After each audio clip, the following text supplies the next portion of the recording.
నమస్తే new day news కి స్వాగతం. శిలగాం సింగు వలస గ్రామంలో వ్యవసాయ కళాశాల నైరా ఆధ్వర్యంలో జరుగుతున్న ఎన్ఎస్ఎస్ ప్రత్యేక శిబిరం ముగింపు కార్యక్రమం జరిగింది.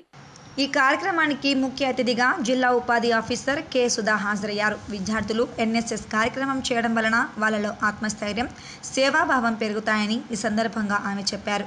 ఈ కార్యక్రమానికి విశిష్ట అతిథిగా assistant director of agriculture B Rajini హాజరయ్యి సమీకృత వ్యవసాయంపై రైతులకు అవగాహన కల్పించారు. తదుపరి వ్యవసాయ కళాశాల associate dean doctor M Bharatalakshmi విద్యార్థులు ఈ ఎన్ఎస్ఎస్ వలన ఉత్తమ పౌరులుగా మారుతారని, ఈ అవకాశాన్ని విద్యార్థులు చక్కగా ఉపయోగించుకున్నారని ఆమె చెప్పారు. అనంతరం గ్రామ సర్పంచ్ ప్రతినిధి కంచు వసంతరావు, మాజీ సర్పంచ్ కంచు దశరథుడు గ్రామానికి ఎన్ఎస్ఎస్ వలన కలిగిన లాభాలు, విద్యార్థుల శ్రమని అభినందిస్తూ మాట్లాడారు. అనంతరం వారం రోజుల పాటు సాగిన ఈ ఎన్ఎస్ఎస్ క్యాంపులో ప్రతిరోజు జరిగిన అంశాలపై వ్యవసాయ కళాశాల NSS officer doctor S Govindarao ప్రత్యేక నివేదిక చదివారు. వ్యవసాయ శాస్త్ర నిపుణులు doctor G Joginaidu, doctor A Upendrarao వరి పంట సాగులో గ్రామస్తుల సందేహాలకు పరిష్కారాలు సూచించారు. స్వచ్ఛ భారత్ మరియు వయ్యారి భామ మొక్కల నిర్మూలనపై ర్యాలీ నిర్వహించారు. ఈ కార్యక్రమంలో వ్యవసాయ కళాశాల ప్రొఫెసర్లు విఏఏ Lokesh, NSS officers doctor S Govindarao, doctor B Spandana, MPTC Korni Jogulu, NSS volunteers, గ్రామస్తులు పాల్గొన్నారు. నిస్సహాయ నిరుపేదలకు కృత్రిమ అవయవం ఎవరికి అవసరమున్నా ఉచితంగా అందజేస్తామని అరసవల్లికి చెందిన కల్లేపల్లి ఉషారాణి బుధవారం అన్నారు. అరసవల్లికి చెందిన పట్టా సత్యం అనే నిరుపేద వయోవృద్ధునికి కృత్రిమ అవయవం red cross chairman P Jaganmohan Rao చేతుల మీదుగా స్థానిక పిఎన్ కాలనీలో గల వినాయక దేవాలయంలో అందించారు. ఈ సందర్భంగా ఆయన మాట్లాడుతూ, నిస్సహాయ నిరుపేదకు ఈరోజు కృత్రిమ అవయవాన్ని అందించడం సంతోషకరమని, కల్లేపల్లి ఉషారాణి చొరవతో ఈ మహోత్తర కార్యక్రమానికి శ్రీకారం చుట్టడం హర్షణీయమన్నారు. అలాగే ఇండియన్ రెడ్ క్రాస్ ఆధ్వర్యంలో జిల్లా కలెక్టర్ సూచనల మేరకు కృత్రిమ అవయవ శిబిరాన్ని నిర్వహిస్తామని, అందుకు ఉషారాణి కూడా తమ సహకారం అందిస్తామన్నారు. ఉచితంగా కృత్రిమ అవయవాలను విజయనగరం గురుదేవ చారిటబుల్ ట్రస్ట్ ద్వారా అందిస్తామని, కావలసిన వారు 8332836356 చరవాణిని సంప్రదించాలన్నారు. ఈ కార్యక్రమంలో ఉర్లం శివతేజ, రెడ్ క్రాస్ ప్రతినిధి నంది, ఉమాశంకర్, బాధిత కుటుంబ సభ్యులు, రెడ్ క్రాస్ ప్రతినిధి బృందం, ఆలయ సభ్యులు పాల్గొన్నారు. ఎన్టీఆర్ ఆరోగ్యశ్రీ సేవలను ప్రారంభించిన ఎమ్మెల్యే సొంగ రోషన్ కుమార్. ఏలూరు జిల్లా జంగారెడ్డిగూడెం పట్టణంలో సాయిదుర్గ మల్టీ స్పెషాలిటీ హాస్పిటల్ నందు ఎన్టీఆర్ ఆరోగ్యశ్రీ సేవలను ప్రారంభించిన చింతలపూడి శాసనసభ్యులు సొంగ రోషన్ కుమార్. ఈ కార్యక్రమంలో కరటాం రాంబాబు, టీడీపీ రాష్ట్ర అధికార ప్రతినిధి శ్యామ్ చంద్రశేషు, టీడీపీ పట్టణ అధ్యక్షులు, జనసేన నాయకులు మేక ఈశ్వరయ్య, కూటమి నాయకులు, మహిళలు, అభిమానులు తదితరులు పాల్గొన్నారు.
ఎచ్చెర్ల మండలం దుప్పలవలస డాక్టర్ బిఆర్ అంబేద్కర్ గురుకుల బాలుర పాఠశాల మరియు జూనియర్ కళాశాల విద్యార్థులు జాతీయ చిత్రలేఖనం పోటీల్లో విశేష ప్రతిభను కనబరిచి వివిధ అంశాల్లో బంగారు, వెండి పతకాలను సాధించారు. విజయవాడకు చెందిన dream young children art academy, fine arts foundation trust, Andhra Pradesh forest department in collaboration with school of planning, architecture Vijayawada వారు నిర్వహించిన 12వ జాతీయ చిత్రలేఖనం పోటీలకు ఈ నెల 5న పాఠశాల నుండి 101 మంది విద్యార్థులు పాల్గొనగా 20 మంది విద్యార్థులు బంగారు పతకాలు, 11 మంది సిల్వర్ పతకాలు, బి ప్రసన్న కుమార్ 7వ తరగతి విద్యార్థికి ఆల్ ఇండియా బాల చిత్రకళ అవార్డు పొందారు. అలాగే చిత్రకళ ఉపాధ్యాయుడు Dharmarao national level one day art pest, art can't slot painting Viksit Bharat, మా ప్రకృతి మనం కాపాడుకుందాం థీమ్పై సుమారుగా 300 మంది చిత్రకారులతో పాల్గొనగా చిత్రకారుడు జి దుర్గారావును Vijayawada school of planning architecture professor doctor Ramesh Srikonda జ్ఞాపికతో సత్కరించారు. ఈ సందర్భంగా ఉపాధ్యాయులు దుర్గారావుతో పాటు పలు పతకాలు గెలుపొందిన విద్యార్థులను principal Bora Buchiraju, vice principal B Rambabu, ఉపాధ్యాయేతర సిబ్బంది బుధవారం అభినందించారు. జగన్ పై మరోసారి విరుచుకుపడ్డారు హోంమంత్రి అనిత. జగన్ కు ఇవ్వాల్సిన భద్రత కన్నా ఎక్కువే ఇస్తున్నామని, జగన్ మాట్లాడే పద్ధతి సరైనదా అంటూ ఆగ్రహం వ్యక్తం చేశారు. మాజీ ముఖ్యమంత్రి వైఎస్ జగన్మోహన్ రెడ్డిపై హోంమంత్రి వంగలపూడి అనిత తీవ్ర స్థాయిలో విరుచుకుపడ్డారు. బుధవారం మీడియాతో మాట్లాడుతూ వైసీపీ అధినేత జగన్మోహన్ రెడ్డి డ్రామాలాడుతున్నారని మండిపడ్డారు. ప్రజలు 11 సీట్లతో తీర్పిచ్చినా సిగ్గు రాలేదా అంటూ ఫైర్ అయ్యారు. గతంలో ఐపీసీ కన్నా వైసీపీ కోడ్ అమలైందన్నారు. రాప్తాడు నియోజకవర్గానికి వెళ్తున్న జగన్మోహన్ రెడ్డికి 1100 మంది పోలీసులతో రక్షణ ఇచ్చామన్నారు. 250 మంది పోలీసులు హెలిపాడ్ వద్ద ఉన్నారని తెలిపారు. వీఐపీని తీసుకెళ్లడానికి వీలు కాని హెలికాప్టర్ 15 నిమిషాల్లో ఎలా ఎగిరి వెళ్ళిందని ప్రశ్నించారు. ప్లాన్ ప్రకారం ఇదంతా చేశారని అనిపిస్తోందని, వీటన్నింటిపైన విచారణ కొనసాగుతుందని తెలిపారు. చాపర్ ఎగరటానికి విఐపీ ఉంటే ఎగరటానికి ఇబ్బంది అట. విత్ ఇన్ 14 మినిట్స్ లో చాపర్ టేక్ ఆఫ్ అయిపోయింది, హ్యాపీగా వెళ్ళి ల్యాండ్ అయిపోయింది. కానీ చాపర్ లో వెళ్ళే విఐపీకి ప్రాబ్లం గానీ ఆ పైలట్ కి ప్రాబ్లం కాదా? మరి పైలట్ ఎలా వెళ్ళాడు అదే చాపర్ లో? ఒకసారి మనం ఆలోచన చేసుకోవాలి కదా ప్రజలందరూ కూడా. అదే విధంగా మీరు అబ్జర్వ్ చేసుకుంటే ఎంత అంటే ఒక క్రిమినల్ సైకాలజీ ఉన్న వ్యక్తి పొలిటికల్ లీడర్, మళ్ళీ ఎందుకు చెప్తున్నానంటే నాకే చాలా చిరాకు అనిపించింది. నిన్న ఇలా కూడా ఆలోచిస్తారా ఒక పొలిటికల్ లీడర్స్? ఇలా కూడా ఆలోచిస్తారా అసలు మనుషులు అనిపించింది. 11 గంటలకి ఇంకా మేము ఇంకా అతగాడు ల్యాండ్ అవ్వలేదు, ఏమీ అవ్వలేదు. ఫస్ట్ పోస్టింగ్ ఒకటి వస్తుంది వైసీపీ దగ్గర నుంచి. ఎక్కడ పడితే అక్కడ పోలీసులు అడ్డుకుంటున్న, వైసీపీ నేతలను అడ్డుకుంటున్న పోలీసులు మమ్మల్ని అక్కడ వరకు రానివ్వట్లేదు అని ఒక పోస్ట్ పెడతారు. విత్ ఇన్ 30 మినిట్స్ లో హెలిప్యాడ్ దగ్గర భద్రతా వైఫల్యం, పోలీసులు ఎవరు లేరు. అక్కడేమో పోలీసులు ఉన్నారంటాం, ఇక్కడేమో పోలీసులు లేరంటాం. అసలు ఎలాగ జనాల్ని ఎలా సైకలాజికల్ గా వాళ్ళు ట్యూన్ చేయడానికి ప్రయత్నం చేస్తున్నారని చెప్పడానికి మీకు ఒక ఉదాహరణ చెప్తున్నా. నిజంగానే అనిపించింది.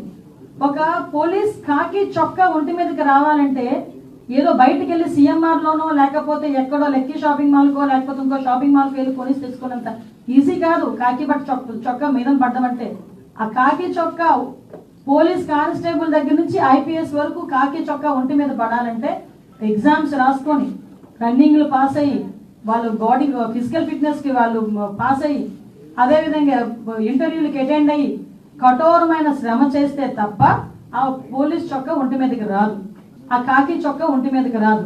అటువంటి కాకి చొక్కా నేను ఓడదీస్తాడట. అది కూడా ఒక ఎక్స్ సీఎం మాట్లాడే భాష ఏమిటో నాకు ఒక అర్థం కావట్లేదు. అందులో ఆడవాళ్ళు ఉన్నారు. అనంతపురం ఎస్పీ ఒక లేడీ, అనంతపురం డిఐజీ ఒక లేడీ, అక్కడ చాలా మంది లేడీ పోలీస్ కానిస్టేబుల్స్ ఉన్నారు, లేడీ ఎస్ఐస్ ఉన్నారు. అలాంటి వాళ్ళ గురించి బట్టలు ఊడదీస్తాం అలాగే ఇలాగా మాట్లాడుతూ ఉంటే సిగ్గనిపించట్లేదా? సంస్కారమేనా అది? కనీసం ఒక సంస్కారంతో కూడిన మాట ఒక ఎక్స్ సీఎం గా మాట్లాడాలి అన్న ఇంగిత జ్ఞానం లేకుండా ఎక్కడికి వచ్చి మాట్లాడుతున్నాడు? ఇది ఒక విక్టిమ్ హౌస్ దగ్గరకు వచ్చి మాట్లాడే పరిస్థితులు. బయటకు వచ్చి ప్రెస్ మీట్ పెట్టి ఎలా మాట్లాడారు, ఏం మాట్లాడారు అన్నది ప్రపంచం అంతా చూశారు నిన్న. అదంతా ప్రెస్ మీట్ అంతా చూస్తా ఉంటే ప్రెస్ మీట్ లో జగన్మోహన్ రెడ్డి ఆ ప్రెస్ అతని మాటలు ఒక చెవులో వినిపిస్తా ఉంటే మైండ్ లో రన్ అవుతుంది. ఏంటి రన్ అవుతుంది తెలుసా ప్రజలందరికీను? ఇదే జగన్మోహన్ రెడ్డి లాస్ట్ 5 సంవత్సరాలు చేసిన అరాచకాలన్నీ ప్రజల మైండ్ లో రివైండ్ అవుతున్నాయి. ఎలా రివైండ్ అవుతున్నాయి? మాట్లాడితే లా అండ్ ఆర్డర్ లేదు, లా అండ్ ఆర్డర్ లేదు, లా అండ్ ఆర్డర్ లేదు. అసలు నాకు అర్థం కాలేదు. ఇంతకు ముందు చంద్రబాబు నాయుడు గారు ప్రతిపక్ష నేతగా ఉండేటప్పుడు చలో ఆత్మకూరు అని చెప్పి పిలిపిస్తే నువ్వు ఇంటి దగ్గరకు వచ్చి తాళ్లు కట్టి గేట్లకు తాళ్లు కట్టి ఆయన హౌస్ అరెస్ట్ చేసిన పరిస్థితి కూడా మర్చిపోయాడు ఆయన ఏమైనా? వైజాగ్ టూర్ పెట్టుకుంటే ఎయిర్పోర్ట్ నుంచి బయటకు రానివ్వకుండా గూండాలను పెట్టి అతని మీద దాడి చేయించిన పరిస్థితి మర్చిపోయారా Jaganmohan Reddy? Law and order గురించి మాట్లాడుతున్నాడు ఆయన. ఇప్పుడు ఆయన ఎక్స్ సీఎం గా చంద్రబాబు నాయుడు గారు ఉన్నప్పుడు ఆయన చేసిన అరాచకాల్లో ఏదో మచ్చుకు కొన్ని చెప్తున్నా. అదే విధంగా రామతీర్థాలకి రాముడు తల నరికేశారని రామతీర్థాలకి గౌరవ అప్పుడు ఎక్స్ సీఎం ఇప్పుడు సీఎం గారు చంద్రబాబు నాయుడు గారు వెళ్తే లారీలను అడ్డగా పెట్టి రోడ్డు మీద కూర్చోబెట్టే సందర్భం మర్చిపోయాడు ఆయన. ఇదే చంద్రబాబు నాయుడు గారు అమరావతి పర్యటన పెట్టుకుంటే బస్సు యాత్ర చేస్తే ఆ బస్సు మీద రాళ్లు రువితే అది భావ స్వేచ్ఛా ప్రకటన అని నీ పోలీస్ చేత ఒక రోజు మాట్లాడించిన సందర్భాన్ని మర్చిపోయాడా జగన్మోహన్ రెడ్డి? అదే విధంగా మనం ఆలోచన చేసుకుంటే ఒక పార్టీ ఆఫీస్ మీద దాడి ఏ సందర్భంలో పార్టీ ఆఫీస్ మీద దాడులు జరిగినాయంటే ఇన్ని సంవత్సరాలు స్వతంత్రం వచ్చిన తర్వాత ఒక పార్టీ ఆఫీస్ మీద దాడి జరిగింది. ఎందుకు ఇలా జరుగుతుంది? డీజీపీ ఆఫీస్ పక్కనే ఉన్న పార్టీ ఆఫీస్ మీద దాడి జరిగింది అంటే అది మాకు బీపీలు పెరిగిపోయినాయి, మా కార్యకర్తలకి బీపీలు పెరిగి చేశారు అని సాక్షాత్తు సీఎం కుర్చీలో కూర్చున్న జగన్మోహన్ రెడ్డి మాట్లాడిన తీరు జనాలు మర్చిపోయారు అనుకుంటున్నారా?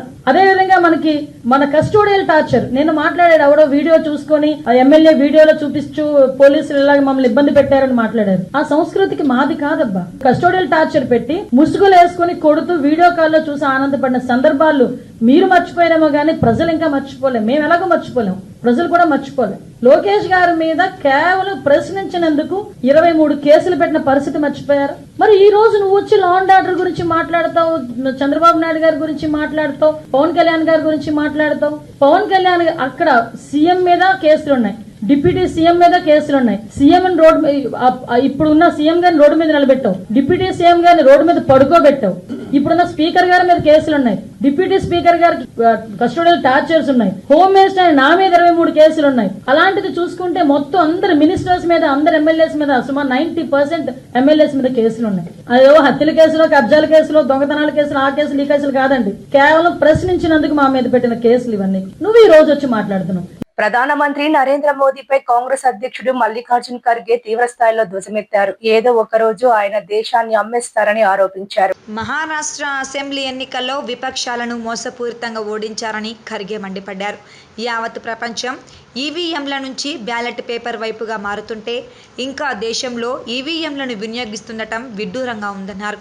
ఈవీఎంలతో జరుగుతుందంతా మోసమేనని ఖర్గే వ్యాఖ్యానించారు. గుజరాత్లోని అహ్మదాబాద్లో జరిగిన ఏఐసిసి సమావేశంలో ఆయన ఈ మేరకు వ్యాఖ్యలు చేశారు. विपक्षी राज्यों में इनके भेजे हुए गवर्नर कैसा काम कर रहे हैं?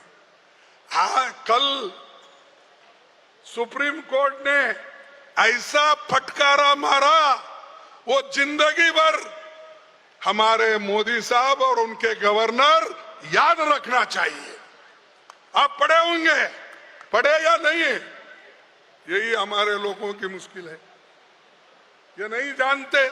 अरे गवर्नर को तो जो गवर्नर ने अपने पास बिल रख लिए थे, चाहे तमिलनाडु का हो, चाहे कर्नाटक का हो, चाहे हिमाचल का हो, चाहे तेलंगाना का हो, जा जाके बिल वेस्ट बंगाल का हो, ये बिल्स उन्होंने असेंबली में पास करके भेजा था. वो गवर्नर लेकर बैठ गए थे और बैठ गए. एक दिन नहीं, 2 दिन नहीं, 1 महीना नहीं, 2 महीने, सालों से. इसीलिए सुप्रीम कोर्ट ने कहा ज्यादा दिन, आप हिंदी में बोलते ना कुंडली, कुछ सांप ऐसा कर कर कर कुंडली से ऊपर बढ़ता है. हाँ कुंडली तो अब नहीं चलेगा. बोले वो आपके पास जो भी बिल है या पास करो या उसको वापस भेजो, रिजेक्ट करो, लेकिन आप ऐसा ही रखेंगे. और उन्होंने आगे ऐसा ऑर्डर दिया, जो लोग बिल भेजे हैं गवर्नर के पास, वो सारे बिल समझो कि उसको मंजूरी मिल गई, कोर्ट ने दिया. तो उनको ये तो गवर्नर और इस सरकार को थप्पड़ मारे. अरे अगर आप साइन करते जो अच्छा है तो आपको क्रेडिट मिलता, लेकिन आज सुप्रीम कोर्ट को यह कहना पड़ा कि आप गवर्नर जो भी रख लिए हैं सालों से उसको मंजूरी समझकर आगे का काम करो। इसीलिए हमारे मुख्यमंत्रियों का काम आसान हो गया, बैठे जगह सब कुछ मिला। अब गवर्नर को सलाम मारने की जरूरत नहीं, कभी कभी मारना भी चाहिए, लेकिन अब तो पूरा बिल्स आपको देंगे। और जो प्रेसिडेंट के पास गए हैं और वहां भी पड़े हुए हैं, अननेसेसरली जो रेफर कर रहे हैं गवर्नर सताने के लिए, वो भी उसको भी मंजूरी सुप्रीम कोर्ट ने डायरेक्शन दिया। तो ये है मोदी जी की गवर्नेंस। और ये मोदी जी सब विपक्षियों को सताने के लिए काम करती है, देश के लिए नहीं, देश के भलाई के लिए भी नहीं है। तो आज वो दिन देखने को मिला, जो गलत काम करते हैं उसको भी थप्पड़ सुप्रीం కోర్ట్ मारती है। ప్రజా రాజధాని అమరావతిలో సొంతింటి నిర్మాణానికి ముఖ్యమంత్రి చంద్రబాబు శంకుస్థాపన చేశారు. చంద్రబాబు భువనేశ్వరి, లోకేష్, బ్రాహ్మిణి, దేవాంశులు పూజ కార్యక్రమం నిర్వహించారు. వెలగపూడి సచివాలయం వెనక E9 రహదారి పక్కనే ఇంటి నిర్మాణం చేపట్టారు. గతేడాది డిసెంబరులో వెలగపూడి రెవెన్యూ పరిధిలో 5 ఎకరాల విస్తీర్ణంలోని నివాస ఫ్లాట్ను అదే గ్రామానికి చెందిన రైతు కుటుంబం నుంచి ముఖ్యమంత్రి చంద్రబాబు కుటుంబ సభ్యులు కొనుగోలు చేశారు. ఇటీవలే ఫ్లాట్ రిజిస్ట్రేషన్ ప్రక్రియ కూడా పూర్తయింది. G+1 మోడల్లో సొంతింటి నిర్మాణానికి సీఎం శ్రీకారం చుట్టారు. ఏడాదిలోపే నిర్మాణం పూర్తి చేసి గృహప్రవేశం చేసేలా ప్రణాళికలు సిద్ధం చేశారు. ఇంటి నిర్మాణ ప్లాన్ను లోకేష్ కుటుంబ సభ్యులకు వివరించారు. ఈ వార్తలు ఇంతటితో సమాప్తం. నమస్కారం.